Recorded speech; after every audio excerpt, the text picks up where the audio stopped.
ဒရာဂိုနီးယားကဘာကြီးဟာတစ်ချိန်ကအယောင်အသွေးစုံလင်လာလေငကားကြီးတွေရဲ့ဟိန်းဟောက်တာနေနဲ့သက်ဝင်လှူရှားခဲ့ဘူးတယ်မီးတောင်ငကားတွေကမီးတောင်တွေကိုစောင့်ရှောက်တယ်နှင်းခဲငကားတွေကဝင်ရိုးစွန်တီသားတွေကိုအေးမြစေတယ်မြေပြင်ငကားတွေကတော့တစ်တော်တွေကိုရှင်သန်စေခဲ့တယ်လူသားတွေဟာငကားစီးသူရဲကောင်းတဲ့အဖြစ်သူတို့နဲ့အတူရှင်သွဲပြီးကဘာကြီးရဲ့ငိမ့်ချဲပြီးကိုထိမ့်သိမ်းခဲ့ကြတယ်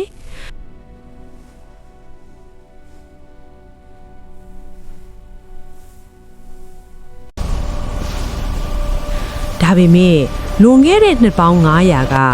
အမှောင်ထု၏အရှင်သခင်မော်ဂရက်ပေါ်ပေါက်လာတဲ့အခါမှာတော့အရာအလုံးပျက်စီးသွားခဲ့ရတယ်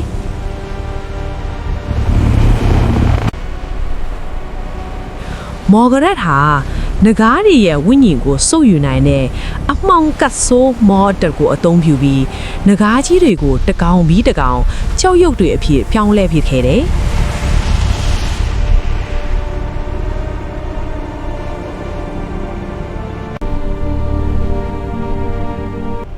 ကောင်းကင်ကျန်ဟာလည်းမိခိုးရောင်တိမ်နိုင်တွေနဲ့ဖုံးလွှမ်းသွားပြီးနေရောင်ကြီးဟာကဘာမြေပေါ်ကိုမကြောက်ရောက်နိုင်တော့ပါဘူးအာရွန်ဆိုတဲ့ကောင်လေးဟာ H4 လို့ခေါ်တဲ့မီးတောင်ကြီးရွာလေးတစ်ရွာမှာနေထိုင်ပါတယ်။သူဟာမိဘမဲ့တယောက်ဖြစ်ပေမဲ့သူ့ရဲ့ရင်ဘက်ထဲမှာတော့ရှေးဟောင်းကွန်မင်းတွေအပေါ်ထားရှိတဲ့ယုံကြည်ချက်တွေအပြည့်ရှိနေတယ်။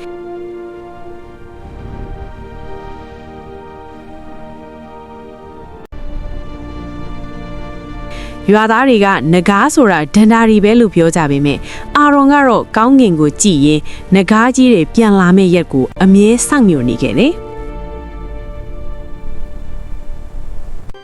တနေ့မှာတော့အာရွန်ဟာထူးခြားတဲ့အိမ်မက်တစ်ခုကိုမြင်မှတ်ခဲ့တယ်။အိမ်မက်ထဲမှာရွှေရောင်အလင်းတန်းတစ်ခုကသူ့ကိုမီးလောင်ထိုက်စီခေါ်ဆောင်သွားခဲ့တယ်။အာရွန်ဟာအန်ဒီအိမ်များလာတဲ့6ကန်းပါးတွေကိုကြော်ဖြတ်ပြီးမီးတောင်ဝါစီကိုတက်သွားတဲ့အခါချော်ရည်နီနီတွေကြားမှာပိတ်မိနေတဲ့ရေအားမှကြောက်ဆောင်ကြီးတစ်ခုကိုတွေ့လိုက်ရတယ်။အဲ့ဒီကြောက်ဆောင်ရဲ့အလဲမှာတော့နေမင်းဘက်မှာတောက်ပနေတဲ့ရွှေရောင်ဥကြီးတစ်လုံးရှိနေပါတယ်။သူကအဲ့ဒီဥကိုဖွားဖွားလေးထိလိုက်တဲ့အချိန်မှာပဲဥထဲကနေနွဲထွေးတဲ့နှလုံးခုန်တန်းတစ်ခုကိုခန်းစားလိုက်ရတယ်။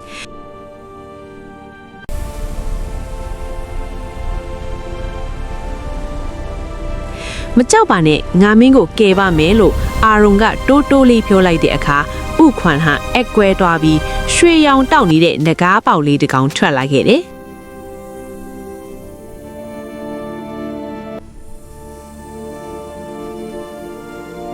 အဲ့ဒီအချိန်မှာပဲအာရွန်ရဲ့လက်ဖမိုးပေါ်မှာငကားပုံတရံအမတ်သားတစ်ခုပေါ်လာပြီးသူတို့နှစ်ယောက်ဟာဝိညာဉ်ချင်းဆက်နွယ်သွားကြပါတော့တယ်။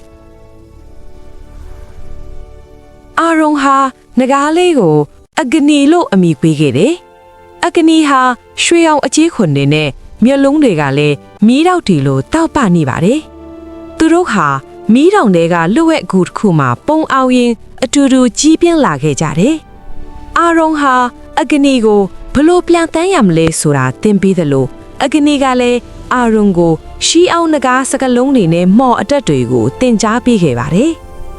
သူတို့ရဲ့ဆက်နွယ်မှုဟာအရန်ကိုခိုင်မာလွန်းလို့အာရွန်ဟာအဂနီရဲ့ခံစားချက်တွေကိုသိနိုင်တယ်လို့အဂနီကလည်းအာရွန်ရဲ့အသွေးတွေကိုသိနေပါတယ်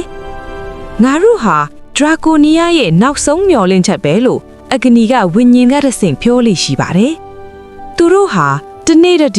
ပိုမိုတန်းမာလာပြီးအဂနီဟာလည်းမကြခင်မှာလည်းအာရွန်ကိုကြောပေါ်တင်ပြီးပြန်တန်းနိုင်တဲ့အထိကြီးမားလာခဲ့ပါတော့တယ်။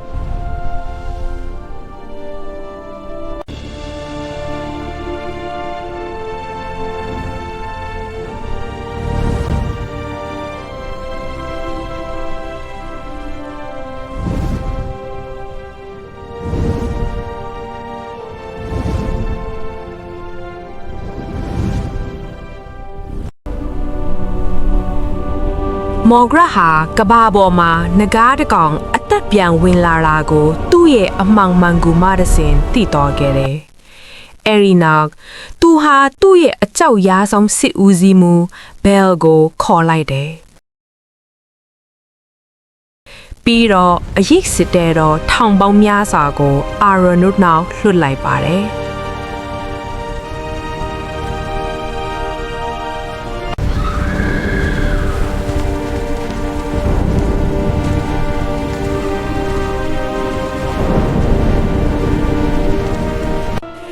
အာရွန်နဲ့အဂနီတို့ကတော့နဂါးကြီးတွေကိုပြန်နိုးထိုးစေနိုင်တဲ့တက်ဦးအလင်းရှိရာနှင်းခဲတောင်နန်းဘက်ကိုခရီးစတင်ခဲ့ကြတယ်။ဒါပေမဲ့လမ်းတစ်လျှောက်မှာသူတို့ဟာအရိတွေရဲ့တိုက်ခိုက်မှုကိုအကြိမ်ကြိမ်ခံခဲ့ရတယ်။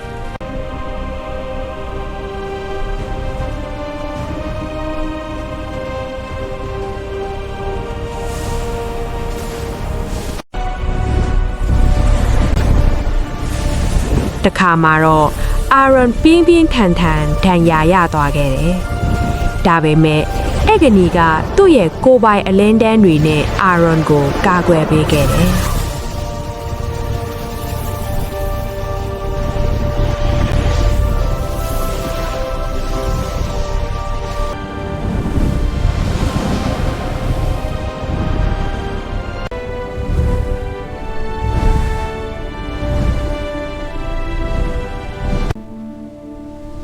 ဒီခရီးမှာပဲ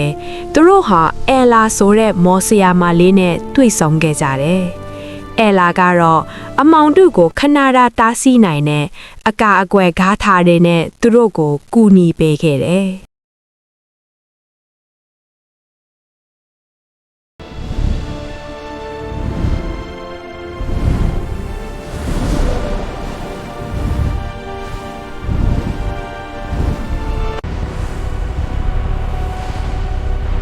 နှင်းငယ်တောင်တန်းရဲ့အမြင့်ဆုံးနေရာမှာမော်ဂရက်ကိုယ်တိုင်စောင့်ကြိုနေခဲ့တယ်။သူကသူ့ရဲ့အေယာမအအိနဂါကြီးကိုစီးထားပြီးအဲ့ဒီနောက်မှာတော့တတ်ဦးအလင်းပိတ်လောင်ခံထားတဲ့သလင်းကြောက်တိုင်ကြီးရှိနေခဲ့တယ်။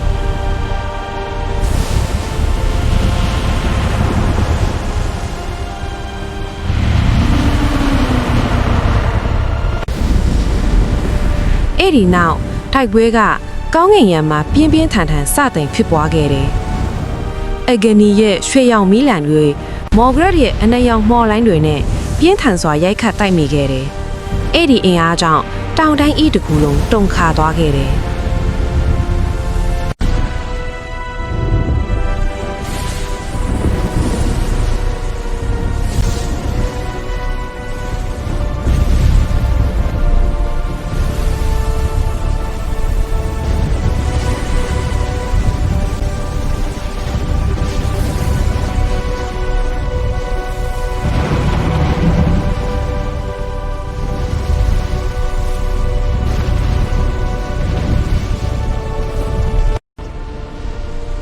ဒါပေမဲ့တိုက်ပွဲကြာလာတာနဲ့အမျှအဂနီဟာအင်အားကုန်လို့နေပါထစ်လာခဲ့တယ်။အဲ့ဒီအချိန်မှာအာရွန်ကသူ့ရဲ့နဂါးအမတ်သားကိုတင်းတင်းဆုပ်ကိုင်လိုက်ပြီးအော်ဟစ်လိုက်တယ်။ငါတို့ရဲ့အသက်ဝိညာဉ်ကိုပေါင်းဆက်လိုက်ပါ။အဲ့ဒီခဏပါပဲ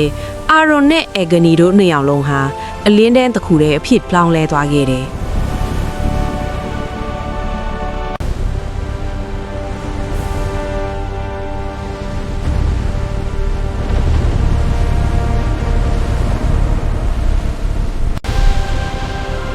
ပြီးတော့အဲ့ဒီအလင်းတန်းဟာမော်ဂရက်ရဲ့အရိပ်နဂါးကြီးကိုဓာတ်ရိုက်ထိုးဖောက်ဖျက်ဆီးပစ်လိုက်တယ်။နောက်ဆုံးမှာအာရွန်ကတလင်းကြောက်တိုင်ကိုသူ့ရဲ့လက်နဲ့ရိုက်ခွဲလိုက်တယ်။အဲ့ဒီအချိန်ကစပြီးကဘာဦးကလေးကပိတ်လောင်ခံထားရဲ့တက်ဦးအလင်းတွေဟာကြပြာမီအနံ့ပြန့်နှန်းသွားပါတော့တယ်။အလင်းနှန်းတွေကြားရောက်သွားတဲ့နေရာတိုင်းမှာကြောက်ထင်နေတဲ့နဂါးကြီးတွေတဖြည်းဖြည်းလှုပ်ရှားလာကြတယ်။